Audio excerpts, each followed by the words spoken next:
optimism, what we can do, what we will overcome. I've never been more optimistic about America or the American people than I am today. And on November the 3rd, we're going to unite this country and show the world who we really are.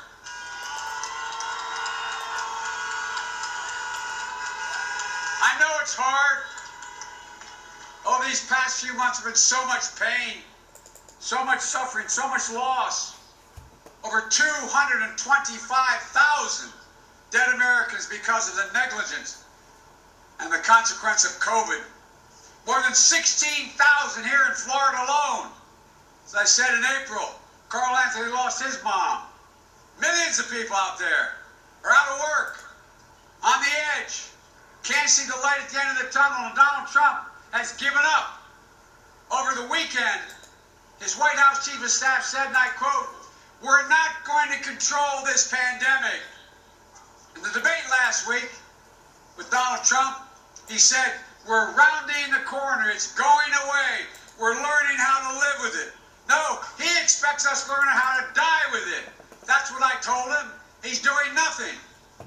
We're learning to die with it. Donald Trump has waved the white flag, abandoned our families, and surrendered to the virus.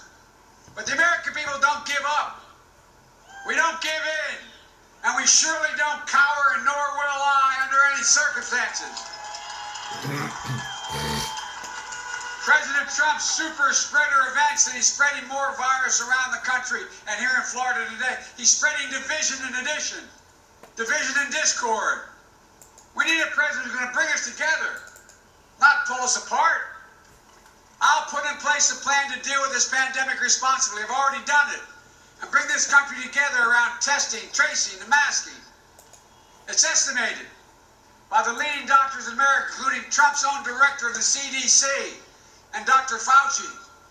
They called for a mask mandate last week. If we just wore masks over the next few months, we could save 100,000 projected deaths, 100,000 lives. We're expected to lose another 200,000 people between now and the end of this year if we do nothing. This is not a political statement. It's a patriotic duty, for God's sake. But still, Trump refuses to listen to the science.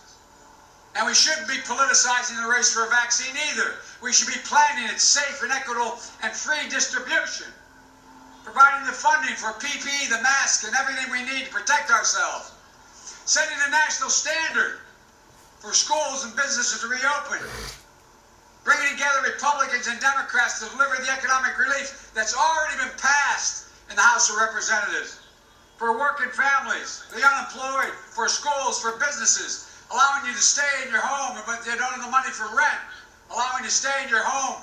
20 million people are on the cliff of losing their home for next month's mortgage payment. I've said it before. I'm not going to shut down the economy. I'm not going to shut down the country, but I'm going to shut down the virus. Look, when Barack and I left office, we left Donald Trump a strong economy, stronger than the one he handled.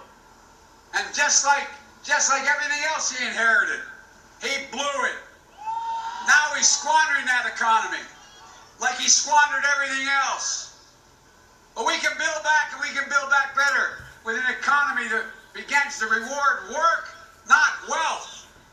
We can do it without raising taxes on a single person making less than $400,000 a year. I promise you that, my word. But if you make $400,000 and above, you're going to start paying your fair share.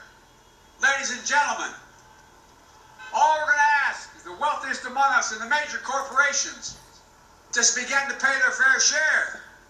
91 of the Fortune 500 companies pay zero in taxes after making billions of dollars. They have to pay a minimum tax. Let's look. Why should a firefighter, an educator, why should a nurse pay a higher tax rate than the super wealthy? Why should you pay more taxes than Donald Trump pays?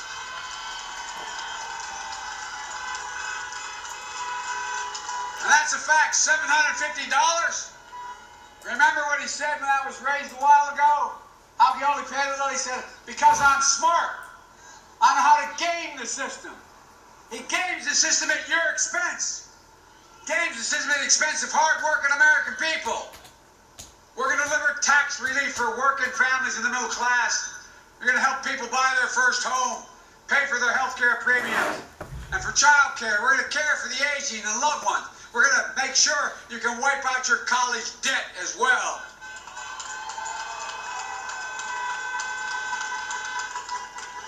We give more help to racehorses than we do college students.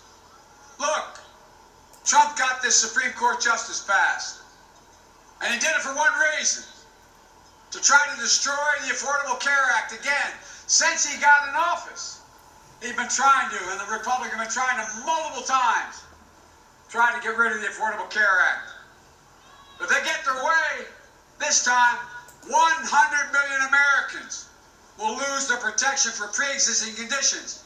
If you have asthma, diabetes, any pre-existing condition, they can charge you so much you can't afford anything, including 8.4 million Floridians who have pre-existing conditions are now covered. Complications of COVID, heart scarring, lung scarring, heart disease, they're going to become pre-existing conditions. Allowing insurers to jack up your premiums, deny your coverage. And most people don't remember it, particularly the young people. Women will once again be able to be charged more for health care just because they're a woman. Donald Trump thinks health care is a privilege. I think it's a right of every American.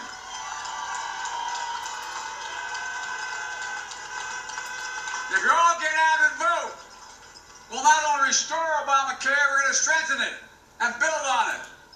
The Biden plan is going to make sure if you have private insurance, you want to keep it, you can keep it. But if you